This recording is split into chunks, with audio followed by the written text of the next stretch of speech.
Jesus disse, isso é hipocrisia. Você não pode usar o cristianismo, a oração especialmente, como um meio de se promover, para que as pessoas pensem que você é espiritual. Por isso nós precisamos ter muito cuidado quando a gente lida com essas questões. Qual a motivação? A oração é um dos pilares fundamentais da vida cristã, um momento sagrado de comunhão direta com Deus. Entre todas as orações, o Pai Nosso se destaca como um modelo perfeito, ensinado pelo próprio Jesus. No entanto, mesmo em algo tão vital e poderoso, é possível cometer erros que podem comprometer a eficácia e a profundidade da nossa comunicação com Deus. No vídeo de hoje, vamos abordar um tema essencial para todo cristão: o que nunca devemos fazer quando formos orar. Muitas vezes, por falta de conhecimento, podemos adotar atitudes ou práticas que prejudicam nossa vida de oração. Mas o que devemos evitar para que nossas orações sejam verdadeiramente eficazes e agradáveis a Deus? Para nos guiar nesta importante reflexão, vamos ouvir um trecho de uma pregação do pastor Augustus Nicodemos, que aborda a oração do Pai Nosso.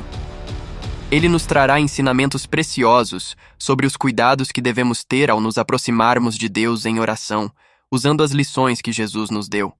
Não se esqueça de se inscrever no canal e ativar as notificações para não perder nenhum conteúdo importante. Agora, vamos juntos descobrir o que nunca devemos fazer quando oramos e nos aprofundar no entendimento da oração eficaz com a ajuda dos ensinamentos de Augustus Nicodemos. Orar, embora seja alguma coisa que todos os cristãos fazem, mas não é uma coisa natural para nós. É necessário uma certa disciplina, é necessário uma certa determinação para que nós oremos da maneira como Deus nos ensinou. Eu sei que na hora do aperto, cada um ora do jeito que sabe e pode, não é? E Deus, na sua misericórdia, nos atende, porque o Espírito Santo intercede por nós e Jesus é o nosso mediador. Mas normalmente nós deveríamos orar de acordo com aquilo que Deus nos ensinou, de acordo com aquilo que Ele nos instrui. E esse então é o objetivo da nossa palavra nessa manhã. Vamos começar então com as condições, aliás,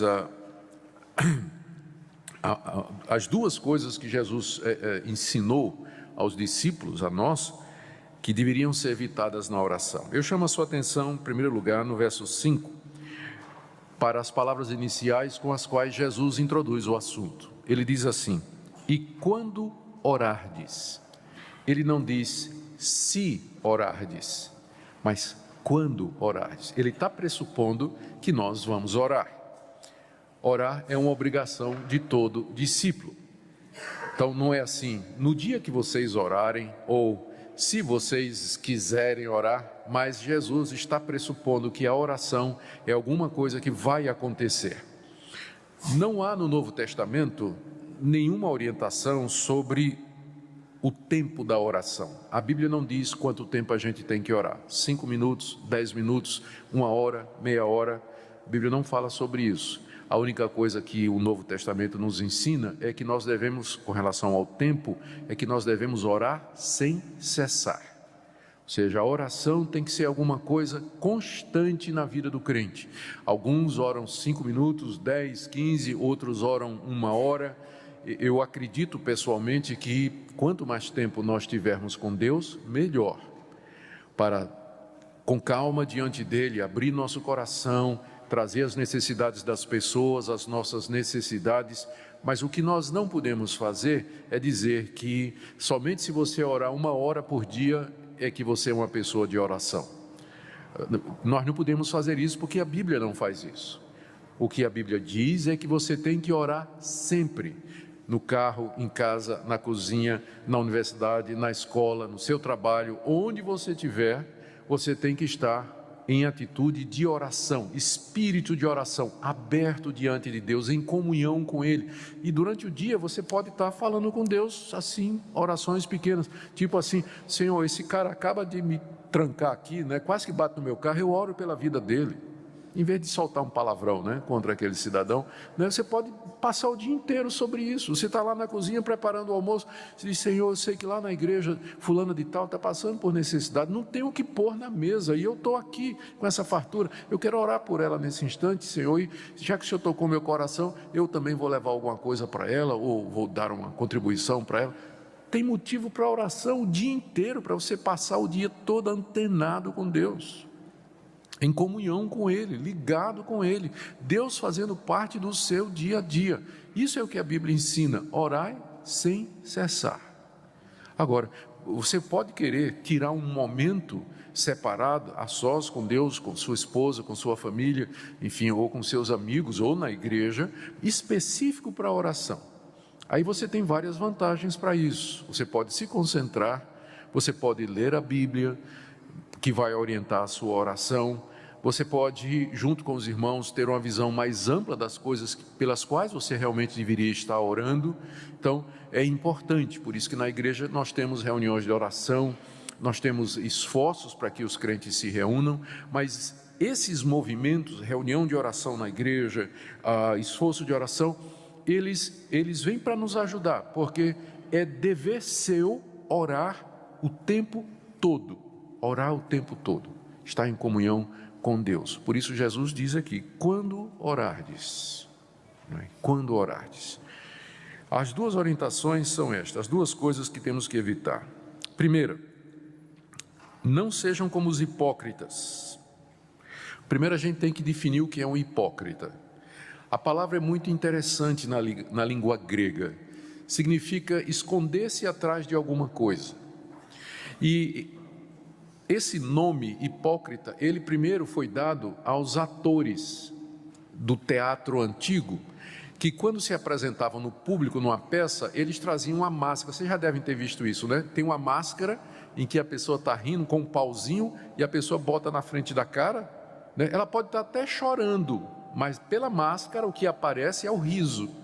Então, nas peças teatrais, o ator era chamado hipócrita, porque ele estava escondido atrás de alguma coisa. O que aparecia era aquela face sorridente, mas por dentro ele podia estar chorando, podia estar com raiva, mas o que aparecia era aquilo ali. Com o tempo, a palavra hipócrita veio a designar uma pessoa que parece o que não é.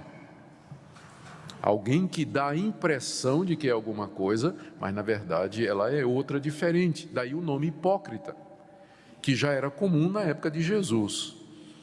E Jesus então usa o termo hipócrita para aquelas pessoas que usam a oração para parecer que são pessoas piedosas, que andam com Deus, espirituais, mas na verdade não são. Esse é um uso errado da oração. Você querer orar diante das pessoas, Jesus não está proibindo que a gente ore na frente dos outros, mas você, quando for orar em público ou na presença de outras pessoas, você orar para impressionar os outros, para os outros pensarem que você é uma pessoa que anda muito próxima de Deus, quando na verdade você sabe que não é isso. Então esse é o hipócrita. E é claro, a gente pode fazer a aplicação para muitas outras áreas da vida, né? A pessoa está na igreja, a pessoa se envolve com atividades religiosas, ela faz um monte de coisa, mas o coração dela não é reto, não é puro. Então é a máscara, né? É o hipócrita. Ela parece alguma coisa, mas na verdade ela não é. Jesus aqui se refere especificamente no verso 5 aos fariseus. Olha o que ele diz. Na época dele, os fariseus eram os religiosos mais conhecidos, pessoal que se dedicava a obedecer à lei de Deus em detalhes e cumprir todos os regulamentos da lei de Moisés, mas aquilo era uma fachada. É o mesmo pessoal que depois condenou Jesus à morte. Ele disse: quando vocês orarem, não sejam como os hipócritas, porque eles gostam de orar em pé nas sinagogas e nos cantos das praças para serem vistos dos homens. Era isso que os fariseus faziam na época de Jesus. Nas sinagogas, geralmente se orava sentado. O mestre ensinava sentado. E na hora, quando um fariseu era convidado para orar, vou pedir ao irmão fariseu, que agora nos dirige a Deus em oração, o fariseu, em vez de orar lá do seu cantinho, ele ficava em pé, ó Deus. Aí fazia aquela, e todo mundo ficava olhando. puxa, esse cara sabe orar mesmo, esse deve ser um grande homem de Deus. Hipócrita, coisa nenhuma. Aquilo era show para aparecer diante dos homens. Ou então na praça, já que o judeu, na lei de Moisés, estava dito que o judeu tinha que orar 3 vezes por dia. Quando chegava a hora de orar, está dizendo aqui, o fariseu chegava na praça, no canto da praça, aquela parte mais exposta, né, na quina, que é de esquina, né, no cruzamento, ele ficava em pé, dava uma olhada para ver se tinha alguém olhando, e aí ele começava a orar publicamente ali naquele local mais visível para chamar a atenção das pessoas. Jesus disse, isso é hipocrisia. Você não pode usar o cristianismo, a oração especialmente, como um meio de se promover, para que as pessoas pensem que você é espiritual. Por isso nós precisamos ter muito cuidado quando a gente lida com essas questões. Qual a motivação? Jesus não está proibindo aqui que você ore em público, mas você tem que lembrar que a oração é dirigida a Deus. E nós não podemos usar a oração para impressionar as pessoas ou dar a impressão de que nós somos aquilo que na verdade no íntimo nós não somos. Jesus diz aqui que na verdade eles já receberam a recompensa. Qual é a recompensa? O aplauso humano. As pessoas dizendo, puxa, que pessoa espiritual. Pronto, é tudo que você vai receber. A sua oração não vai ser atendida por Deus. O máximo é essa recompensa humana que você vai ter. Aí então, o que fazer? Verso 6. Tu, porém, quando orares, entra no teu quarto e fechada a porta, orarás a teu pai que está em secreto, e teu pai que vê em secreto te recompensará.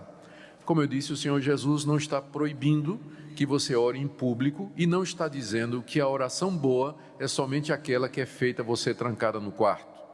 O que ele está dizendo é que nós evitemos a hipocrisia, a ponto de que, se for necessário, você evite orar em público e vá orar em secreto.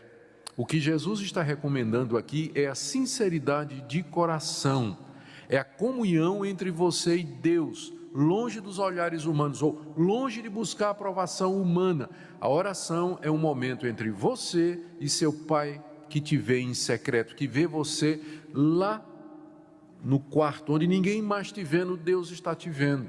Lá quando você está dirigindo, lá quando você está no trabalho, quando você está na escola, quando você está no seu gabinete, quando você está sozinho, Deus está vendo você. E é a Ele que você vai orar e dirigir as suas orações. A gente precisa sempre ter muito cuidado com as palavras de Jesus e entendê-las no contexto. Depois da Reforma Protestante, houve muitos grupos que saíram da Reforma, que foi um grande movimento religioso, e alguns estranhos, né? E um deles era um grupo que dizia exatamente isso aqui, que só orava, não tinha oração pública. Interpretou as palavras de Jesus literalmente, sem entender a intenção, e o movimento era voltado para orar no quarto, né? Então, quando tinha reunião, tinha culto, ninguém orava. Aí depois todo mundo ia para casa, se fechava no quarto e orava. Como eu disse, nós temos que entender o que é que Jesus está proibindo aqui. Ele está proibindo a hipocrisia, o show, e está estimulando que nós tenhamos contato íntimo com Deus, que nós saibamos que o nosso Deus, Ele nos vê e que é dele que nós temos que buscar a recompensa. Segunda coisa que Jesus proíbe é a vã repetição, versos 7 e 8. E aqui primeiro ele usou os fariseus, né, como exemplo daquilo que nós não devemos ser. E agora ele usa os pagãos como também exemplo de como não devemos orar.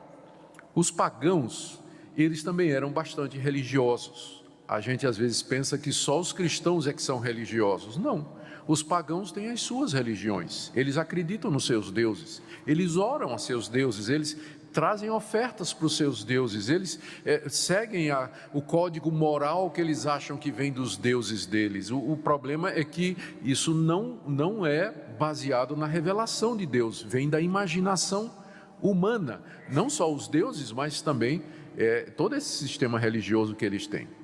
E aí, porque esses deuses não são deuses verdadeiros, nas religiões pagãs, nas religiões que não são o cristianismo, você vai encontrar muito desse negócio de mantra. de repetir orações como se a repetição de determinadas frases, de determinadas palavras, tivessem um poder mágico para influenciar a divindade. Então os pagãos ficavam repetindo frases diante dos seus deuses. Você tem um exemplo disso no Antigo Testamento, quando Elias desafiou os profetas de Baal. Vamos ver qual é o Deus verdadeiro. Um altar para Baal, que era o Deus pagão que estava sendo adorado em Israel, e um altar para o Deus verdadeiro. Os profetas de Baal, e esse foi o acordo, não é? A competição, deviam orar a Baal para que Baal mandasse fogo do céu para provar que era Deus. E eles passaram o dia inteiro gritando, responde Baal, e ficavam pulando ao redor do altar, se cortava com faca, e responde Baal, e Elias, que não era nem um pouquinho politicamente correto, dizia, grita mais alto, pode ser que ele foi no banheiro, ou então foi para fazer alguma coisa, né? Grita aí mais alto para ver se Baal responde, e o pessoal repetindo, responde Baal, Elias, chega a vez de Elias, ele vai ao altar que ele erigiu e manda botar água em cima para deixar bem molhadinho o animal que estava morto, e ora uma vez só e diz, Deus, responde para que eles vejam que tu és Deus. E desce, todo mundo conhece a história, desce fogo do céu e consome o altar. É esse contraste que Jesus está fazendo aqui. Quando vocês orarem, não sejam como os gentios, porque eles pensam que pelo muito falar, eles serão ouvidos. É porque eles não sabem quem é Deus. Jesus explica, vocês não devem ser semelhantes a Ele, verso 8, porque o vosso Pai sabe do que tendes necessidade antes que lhe o peçais. Antes de nós pedirmos, antes de verbalizarmos a nossa necessidade, Deus já a conhece, porque o nosso Deus é onisciente, onipotente e onipresente. Ele não é como esses deuses da imaginação humana, mas Ele é o Deus que conhece todas as coisas. É o Deus que tem conhecimento dos menores detalhes sobre a sua vida. Ele não somente sabe tudo o que você precisa, mas Ele sabe exatamente o que você precisa, mesmo que você às vezes peça outras coisas. Ele sabe do que é que você de fato precisa. Com isso, Jesus não está desestimulando que nós insistamos diante de Deus ou perseveremos na oração quando Deus parece demorado em atender. Há uma diferença entre você instar com Deus e perseverar em oração com Deus e você ficar repetindo uma frase, ou como por exemplo a Ave Maria ou o próprio Pai Nosso, porque tem gente, há uma fórmula, ou há uma forma evangélica, não, né, dentro do cristianismo de fazer isso. E nós temos isso, o melhor exemplo é o da Igreja Católica, onde os fiéis são ensinados a rezar 10 Ave Marias ou 20 Pai Nossos para conseguir uma graça, ou para serem perdoados por Deus, ou para pagar algum tipo de pecado como penitência. Então, a ideia é que se você ficar repetindo o Pai Nosso, ou a Ave Maria, ou qualquer outro tipo de oração, aquilo vai sensibilizar Deus e fazer com que Deus atenda. Mas Jesus está dizendo que não funciona dessa maneira. Mas como eu falava, isso não quer dizer que você não possa argumentar com Deus. Mas quando você vai argumentar, pensa o seguinte: seu filho chega para você e diz, mamãe que está no céu, eu quero comer. Mamãe que está no céu, eu quero comer. Mamãe que está no céu, eu quero comer. Mamãezinha querida que está no céu, não. Mamãezinha querida, eu quero comer. Mamãezinha querida. Você acha seu filho chegar para você fazer isso? Né? E se seu filho, você vai preferir que seu filho chegue assim e diga assim, mamãe, eu estou com fome e eu preciso comer, a senhora sabe que eu tenho 5 anos de idade, eu preciso me alimentar regularmente, por que a senhora não está me respondendo? A senhora não acha que eu sou importante para a senhora? Ah, sim. Então isso é insistir na oração, isso é perseverar com Deus. Por que o senhor não está me respondendo, Senhor? Eu te ofendi em alguma coisa errada em mim, algum pecado na minha vida? Ou será que eu estou pedindo errado? Por que o senhor não está respondendo? Oh Deus, tu és tão bom, a Bíblia diz que se a gente orar e pedir, o senhor responde, mas o senhor não está me respondendo. É diferente, isso não é vã repetição. Isso é perseverar na oração, é insistir com Deus, é lutar com Deus em oração. E isso a Bíblia nos ensina a fazer. Mas pensar que você ficar repetindo frases, só por repetir frases Deus vai atender, isso é paganismo. Nosso Deus não é assim. Ele quer que você converse com Ele, que você raciocine com Ele, que você argumente com Ele, que você diga para Ele por que Ele deveria atender sua oração. E você diz, mas Ele já não sabe? Ele sabe, mas Ele quer que você saiba também. E é tão bom quando a gente fica diante de Deus e vai discutir com Deus por que Ele não está respondendo ou por que Ele deveria responder a oração. É até um bom exercício. Quando você for pedir alguma coisa para Deus, você escreve no papel, assim dizendo, 10 razões pelas quais Deus deveria me responder. E aí argumente com Ele. Aí você vai ver que de repente você não está tão precisando daquela coisa mesmo, não é? Que às vezes nós levamos a Deus necessidades que não são necessidades e que nós podíamos passar muito bem sem aquelas coisas que nós estamos pedindo. Então Jesus coloca 2 coisas que devem ser evitadas quando a gente for orar. A primeira é a hipocrisia, a gente usar a oração para parecer aquilo que nós não somos, e segundo, o uso das vãs repetições, quando nós deveríamos, na verdade, sabendo que Deus nos conhece, nós deveríamos argumentar com Ele e perseverar, o que é bastante diferente. Na segunda parte da instrução de Jesus, essa foi a primeira. Na segunda parte, Ele nos diz pelo que devemos orar. Pelo que nós devemos orar. E então Ele nos dá o modelo do Pai Nosso. E aqui, antes de entrar no modelo do Pai Nosso, antes de entrar nos itens do Pai Nosso, nós temos que primeiro discutir o que é que Jesus pretendeu ao dar aos discípulos um modelo. Quando Ele deu esse modelo, Ele estava querendo dizer que nós podemos pegar essa vai ser a oração padrão que nós vamos fazer todo dia, que ao acordarmos todo dia, nós vamos dizer, Pai nosso que estás no céu, santificado seja o teu nome, venha a nós o teu reino. É isso que nós temos que fazer, e quando formos dormir, por exemplo, a oração antes de dormir é essa mesma, Pai nosso que estás no céu, santificado. É isso que Jesus quis dizer, é um padrão, um modelo para nós. Algumas pessoas entendem que sim. E, através da história do cristianismo, como eu disse, há movimentos, né, que usam o Pai Nosso como sendo a oração. Pessoas que só sabem orar o Pai Nosso. E se você disser assim, em vez de orar o Pai Nosso, conversa com Deus, fala com Ele livremente. Como você está conversando com uma pessoa, e a pessoa fica meio sem jeito, né, de falar com Deus, porque o Pai Nosso acaba virando uma muleta, né? Ele só sabe orar repetindo o Pai Nosso. Eu não penso que essa era a intenção de Jesus. O Pai Nosso que Ele ensina aqui, a oração que Ele ensina aos seus discípulos, Ele ensina como sendo uma orientação sobre quais são as prioridades na minha vida pelas quais eu devo orar, e as coisas principais referentes ao reino de Deus e as coisas principais com relação à minha vida aqui nesse mundo, pelas quais eu devo orar também. Agora, eu quero dizer para vocês que funciona muito bem como orientação. Na minha vida pessoal, às vezes quando meio desfocado, meio desorientado, sem saber direito o que eu devo orar, quantas vezes eu me vali do Pai Nosso, como sendo uma orientação, para ajeitar minha mente, né? Para não ficar sem saber o que dizer diante de Deus, então me lembrando do Pai Nosso, e indo ponto a ponto e orando a Deus, por isso, por as coisas que estão aqui. Então, tanto como uma orientação geral, como um estímulo, a oração que Jesus ensina, ela está diante de nós, não para virar uma vã repetição, mas como uma orientação sobre como nós deveríamos orar.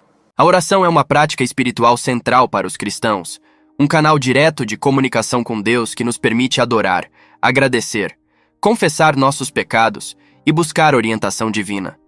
No entanto, mesmo algo tão essencial pode ser realizado de maneira inadequada se não tivermos cuidado. Existem erros comuns que podem minar a eficácia de nossas orações e impedir que experimentemos a profundidade de uma verdadeira comunhão com Deus. Um dos erros mais comuns é a falta de sinceridade. Deus deseja um relacionamento autêntico conosco, e isso requer que sejamos honestos em nossas orações. A hipocrisia, ou a tentativa de parecer mais piedoso do que realmente somos, não tem lugar diante de Deus. Em Mateus 6, Jesus nos adverte contra orar para ser visto pelos outros, enfatizando que devemos buscar a Deus em secreto, com um coração genuíno. Outro erro é a repetição vazia de palavras. Jesus também abordou isso no Sermão do Monte, especificamente em Mateus 6, 7, onde ele nos instrui a não usar vãs repetições como os gentios, que pensam que serão ouvidos por causa de suas muitas palavras. A oração deve ser uma conversa significativa com Deus, não uma recitação mecânica de frases sem reflexão. A falta de fé é outro obstáculo significativo na oração. Tiago nos lembra que quando pedimos algo a Deus, devemos pedir com fé, sem duvidar. A oração feita sem fé é ineficaz e revela uma falta de confiança no poder e na bondade de Deus. Precisamos nos aproximar de Deus com a certeza de que Ele ouve e responde conforme sua vontade. Um aspecto importante é o alinhamento de nossa vontade com a vontade de Deus. Muitas vezes oramos por nossos desejos e necessidades sem considerar se eles estão em conformidade com a vontade divina. Em 1 João somos ensinados que se pedirmos algo segundo a vontade de Deus, Ele nos ouvirá. Portanto, é crucial buscar a orientação do Espírito Santo para que nossas orações estejam alinhadas com os propósitos de Deus. Por fim, a distração é um inimigo sutil, mas poderoso. Vivemos em uma era de constantes distrações e isso pode facilmente invadir nosso tempo de oração. Encontrar um lugar tranquilo e dedicar um tempo específico para orar pode ajudar a focar nossa mente e coração em Deus.